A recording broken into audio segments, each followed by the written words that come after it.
Oke, selamat sore semuanya. Selamat sore, Pak. Assalamualaikum warahmatullahi wabarakatuh. Waalaikumsalam warahmatullahi wabarakatuh. Pertama-tama kita ucapkan puji dan syukur kehadirat Yang Maha Esa atas berkat rahmat dan karunia-Nya kita masih diberikan kesempatan untuk berkumpul di rumah ini dalam rangka pertemuan P2K2,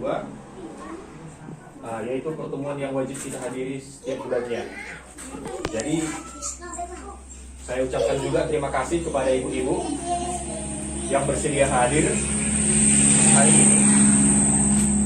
Dan kepada ibu-ibu lain yang belum datang, saya harap karena alasan yang baik. Dan saya harapkan kita di sini bisa duduk sampai nanti pertemuan ini selesai. Setuju ibu? Setuju. Oke. Tetapi sebelum kita melanjutkan ke materi, ada baiknya saya bertanya dulu ini, kan? Ibu-ibu di sini masih ingat nggak apa yang disampaikan oleh bapak pendamping sebelum saya bulan yang lalu? Ada yang ingat? Ingat, Pak. Ingat, Pak. Penelantaran dan eksploitasi terhadap anak. Oke, ya betul. Itulah sisi kita ya yang akan kita bahas. Di penelantaran tadi apa aja kemarin yang dibahas, Bu?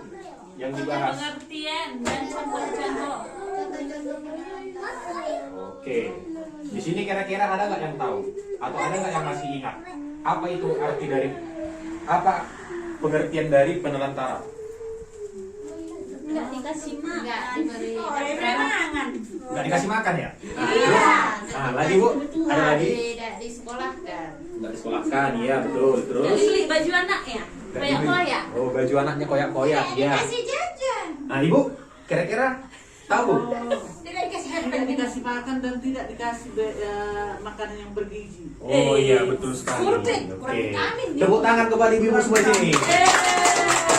Oke. Oke, kita di sini kan belajar sekalian berdiskusi kan kayak gitu. Nah, di sini kita harus tekankan sekali lah. Jadi, lagian dari tadi kulihat ibu-ibu di sini kalau semangat, kayaknya kita perlu apa ini? Tepuk mantul dulu sekali. Mana? Coba ibu. Oke. Oke, kita mulai ya. Tepuk mantul. Mantul, mantul. Mantul, mantul. Mantap betul. Oke, terima kasih kepada ibu semua. Anak TK. Oke, jadi apa yang ibu jawab tadi semuanya betul. Betul sekali. Jadi di sini saya akan menambahkan sedikit ya. Supaya kita nggak lupa. Apa itu penelantaran? Seperti itu. Ini memang sudah kita pelajari di pertemuan di pertemuan sebelumnya. Jadi di sini penelantaran adalah tidak dilakukannya kewajiban dan tanggung jawab orang tua dalam memenuhi kebutuhan dasar anak, termasuk kasih sayang dan perhatian terhadap anak. Nah, itulah arti dari penelantaran. Kemudian, apa itu anak terlantar? Anak terlantar adalah anak yang karena suatu sebab orang tuanya melalaikan kewajibannya sehingga kebutuhan anak tidak dapat terpenuhi dengan wajar, baik secara rohani, jasmani maupun sosial.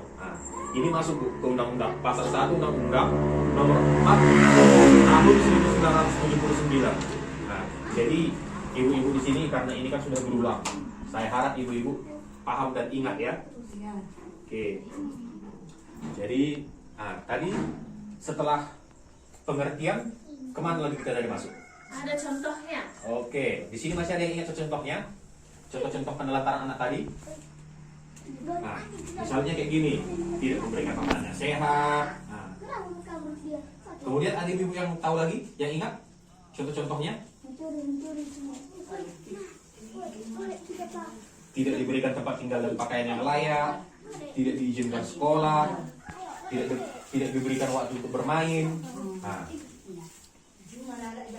Iya, terus dibawa ke ladang, itu dia, betul.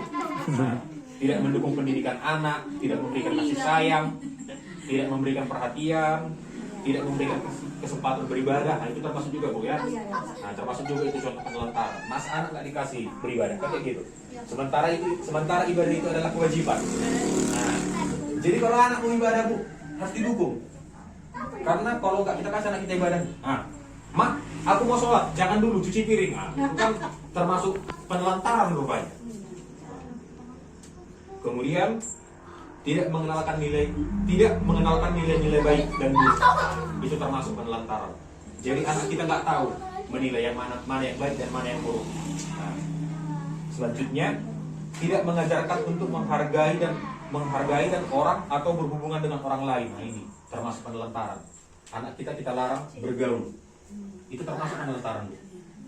Enggak kita kasih berhubungan dengan orang lain, baik itu tetangga, teman-teman sekolahnya, gitu. Itu termasuk ya penelantaran. Kemudian ditinggal sendiri. Nah, ini kebiasaan ibu-ibu ya. Anak mau ditinggal sendiri sementara ibu ke tetangga merumpi segala macam kan. Main handphone, main Mobile Legend. Ya. Anak ditinggal di rumah. Iya, main Facebook lagi. Itu termasuk penelantaran ternyata, Bu ya. Masa anak ditinggal di rumah sendiri, bapak sama mamanya main Mobile Legend? Itu termasuk penelantaran, Bu. Iya. Gaul gue. Udah itu sama Pak Gar. Pengalaman ya Kak ya. Pengalaman. Apalagi si ibu mendukung si bapak. Gas pak. Nah, itu termasuk penelantaran. Gaskan. Ya. Selanjutnya didiamkan dalam kurun waktu tertentu. Nah, ini dia. Ini memperlambat proses perkembangan anak juga ya, tumbuh kembangnya. Masa anak kita diamkan? Sementara kan anak apalagi pada saat masa pertumbuhan, di situ kan dia maunya ya kita respon lah. Apa saja yang diucapkan anak ya kita respon, jangan kita diamkan. Misalnya karena kita terlalu sibuk lah misalnya. Ini saya coba kasih contoh ya Bu ya. Misalnya kalau kita ibu-ibu ini sibuk memasak di dapur. Nah, anak ngomong, anaknya huti kita diamkan. Kita diamkan aja gitu. Nah, di sini termasuk penelantaran. Si anak otomatis pasti merasa kecewa kayak gitu kan. Ini kenapa? Ini aku ngajak ngomong mama tapi mama diam. Entahnya aku ada salah kayak gitu. Ternyata ini salah satu termasuk penelantaran juga, ya. Kemudian yang terakhir ini tidak dipedulikan. Ini jangan sampai anak kita tidak kita pedulikan ya Bu ya. Atau pilih-pilih kasih, jangan sampai lah. Oke Bu, paham ya? Paham kan? Karena ini udah 2 kali dijelaskan. Sebelumnya kan sudah dijelaskan juga. Oke, paham ya Bu ya? Oke. Kemudian apa itu akibat-akibat dari penelantaran? Inilah dia. Akibat penelantaran itu yang pertama putus sekolah. Itulah termasuk itu akibatnya. Kurang gizi, celaka, luka, sakit, digigit binatang. Digigit anjing misalnya kan, kalajengking, kecoa, ular, sering ketakutan dan tidak berani. Ini adalah salah satu akibatnya. Kalau ada anak-anak kita sering ketakutan, tidak berani kayak gitu kan, kalau kita suruh, ini jangan-jangan karena akibat penelantaran kita, tapi kita nggak sadar kalau menelantarkan anak. Itu dia. Kemudian kemampuan berbahasa rendah. Nah, itu tadi. Kenapa anak bisa berkemampuan berbahasa rendah? Karena anak-anak ini sering kita diamkan. Tadi kan ada contoh-contohnya kan, termasuk mendiamkan anak. Kemudian anak merasa tidak aman. Nah ini, karena sering sendiri dia jadi merasa tidak aman. Merasa tidak ada yang bela. Kemudian susah bergaul. Nah ini susah bergaul karena tadi kita larang anak kita bergaul. Jadi susah dia bergaul kan. Kemudian mengalami masalah penyesuaian diri pada masa yang akan datang. Nah, kayak gitu. Jadi sulit dia untuk menyesuaikan diri. Nah, itulah akibat-akibat dari penelantaran. Oke, paham Bu ya? Paham. Oke, kemudian kita masuk ke langkah berikutnya, yaitu cara mencegah penelantaran anak. Nah, ini dia. Iya.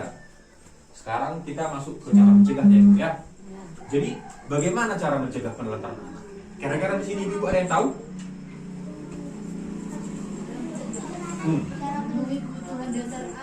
Oh iya, memenuhi kebutuhan dasar anak. Kemudian? Oh iya betul, ngajak main-main kayak gitu ya kan. Kemudian? Ada lagi yang tahu Bu?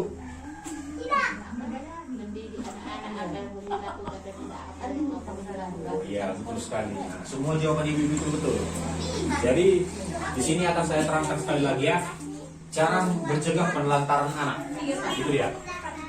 Yang pertama itu memenuhi kebutuhan dasar anak. Nah, apa saja? Meliputi kasih sayang, sandang, pangan, dan papan. Nah, ini yang pertama harus kita penuhi. Kalau kasih sayang sudah ada, sandangnya sudah ada, makanannya sudah kita kasih, dan sudah kita sediakan rumah, maka anak kita pasti tidak akan merasa terlantar atau diterlantarkan. Ya, paham ya? Kemudian meluangkan waktu untuk bersama dengan anak ya. Orang tua sebenarnya kewajiban orang tua juga itu untuk menyediakan waktu bermain dengan anak supaya anak tidak merasa diterlantarkan. Ya Bu ya. Kemudian berbagi tugas dalam mengasuh anak. Nah ini dia. Ini sering jadi kendala di rumah.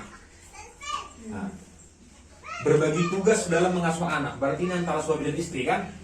Kadang dia istrinya udah capek seharian nyuci, masak, nyetrika, ngurus anak, datang suami ya kan, suami pergi mancing kan, main Mobile Legend. Nah, itu dia.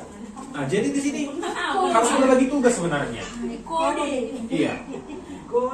Kan bisa nanti iya main judi lagi, main togel kan. Di sini main catur ya betul. Di sini kan bisa itu nanti kita ajaklah suami kan kayak mana caranya berbagi tugas supaya anak kita merasa gak terlantar. Misalnya nanti kalau si ibu masak ya si ayah lah, si bapak lah yang ngurus anaknya dulu kan. Atau misalnya nanti si bapak lagi pergi kerja ya udah si ibu yang jaga anak. Pokoknya berbagi lah, saling memanfaatkan waktu yang singkat kayak gitu ya Bu ya. Oke. Kemudian mendidik anak tentang apa yang boleh dan tidak boleh dilakukan. Nah ini perlu. Nah ini perlu. Nah, supaya nanti anak kita tahu yang mana yang baik dan mana yang buruk. Ini pendidikan dari rumah gitu. Di sekolah ini nggak terlalu diajarkan lagi. Nah, karena kan tempat anak belajar yang pertama itu kan dari rumah. Jadi di rumah harus kita ajari anak tadi mana yang baik dan mana yang buruk. Oh ini boleh. Oh kayak gini aja ya nak, jangan kayak gitu. Kalau kayak gitu nanti dosa. Nah kita kasih batas-batasan. Kayak gitu Bu ya. Oke? Paham Bu? Nah nanti kalau ada yang nggak paham bisa ditanya ya. Ya Pak. Kemudian memperhatikan pergaulan anak. Nah ini perlu. Nah kita mungkin bisa mengontrol anak kan cuma di rumah saja atau mungkin di lingkungan. Cuman kan kita nggak bisa mengontrol tentang di luar. Pergaulan anak tadi kayak mana kita nggak bisa jamin 100%. Bisa kita pantau. Nah, jadi itu harus dipantau Bu. Nah, kita perhatikan dengan siapa dia bergaul. Lingkungannya baikkah atau buruk seperti itu. Oke Bu ya? Kemudian memperhatikan perkembangan anak. Nah ini dia. Nah, apalagi anak-anak dalam masa pertumbuhan kan itu perlu memang kita perhatikan.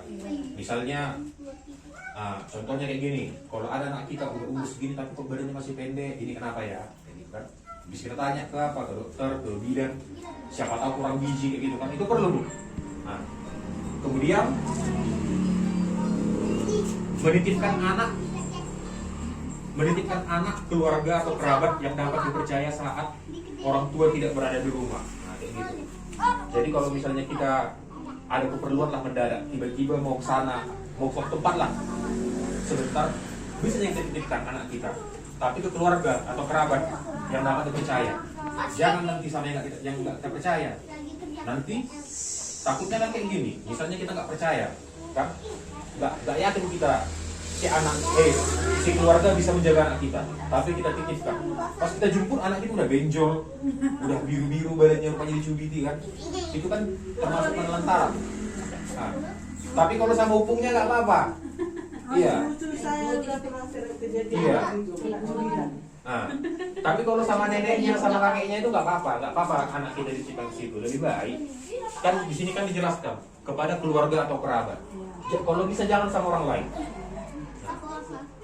Itulah yang kita jaga Bu. Nanti anak kita dicubit, diapain gitu kan, atau dikasih makanan yang tidak sehat. Nah, itu jangan kan penelantaran, itu sudah masuk ke eksploitasi jadinya. Ya. Kemudian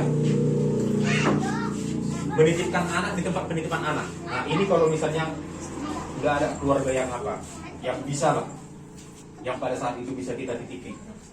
Nggak apa-apa, nggak masalah. Tetapi kita lihat juga penitipannya. Jangan nanti penitipan yang asal-asalan. Jadi sebelum kita menitipkan anak ke penitipan, kita tanya dulu ke orang-orang yang telah menitipkan anaknya terlebih dahulu. Kayak gitu Bu ya. Nah, kayak mana? Nah, kayak mana kira-kira penitipannya di sana gitu. Nah, di sini ada penitipan Bu. di lingkungan kita ini? Oh, ibu, Saya dulu. ibu ini kok terlambat dari mana aja? Itulah Pak. Arisan Pak. Iya. Aduh, Arisan Pak. Aisan ya. Jalan-jalan dulu tadi kan hari Minggu. Oke. Kita kembali fokus ya. Karena ini hanya sedikitnya nih yang mau kita bahas. Oke. Kemudian mengkonsultasikan masalah keluarga dengan aparat setempat atau penyedia layanan, misalnya guru ngaji, bidan dan lain-lain. Nah, ini dia. Ini perlu juga. Kalau ada masalah keluarga kita nggak apa-apa konsultasi. Misalnya tadi ke apa ya, ke guru ngaji atau bidan kayak gitu. Tapi ini tentang anak ini jadinya. Ya, paham ibu ya, konsentrasi bu ya. Oke. Kemudian selanjutnya bawa anak ke tempat kerja. Nah itu. Tetapi jika ada fasilitas yang aman. Nah sekarang kan udah banyak kayak gitu. Di tempat kerja ada penitipan anak. Kayak gitu kan. Atau tempat kerja kita telah menyediakan tempat fasilitas untuk menitipkan anak kita. Nah biasanya ada. Ingat bu ya. Karena nanti saya tanya lagi nih bu. Oke. Nah, kemudian yang terakhir, konsultasi dengan pendamping PKH untuk membantu mencari solusi dan lain-lain. Nah itu, misalnya kalau ada masalah yang lain selain ini, cara-cara mencetak tadi kan, itu bisa kita saling konsultasi. Karena kita di sini kan diskusi, nggak masalah. Ya bu ya. Oke. Oke. Kira-kira di sini ada pertanyaan? Jelas Pak. Jelas? Oke, jelas semua ya. Oke. Oke, karena langkah berikutnya akan disampaikan teman saya. Otomatis materi yang saya sampaikan sampai di sini dulu. Nanti disambung oleh teman saya yang lain. Apabila ada yang salah dalam penyampaian saya ucapkan maaf terlebih dahulu.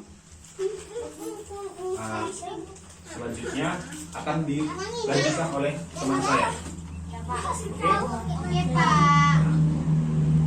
Sekian dan terima kasih.